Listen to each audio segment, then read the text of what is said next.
ஒரு முறை mother Teresa அவர்கள் அவங்களுடைய ட்ரஸ்ட் அந்த வாசலில் ஒரு வாசகம் எழுதியிருக்காங்க, தயவு செய்து வியாதிஸ்தர்கள் யாரையும் இங்கே கொண்டு வராதீர்கள்.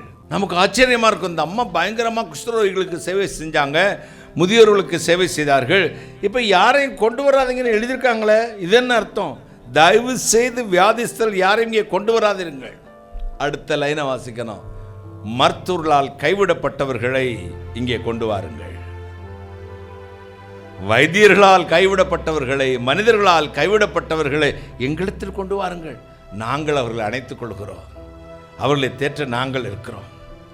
அப்ப கைவிடப்பட்ட ஜனத்துக்கு ஒரு ஆறுதலின் இடம், கம்ஃபர்ட், கான்சுலேஷன், என்கரேஜ்மெண்ட். எனவே தான் சாதாரண கன்னியாகிய தெரேசா மதர் தெரேசா என்று அழைக்கப்பட்டாள், கைகளை தட்டி.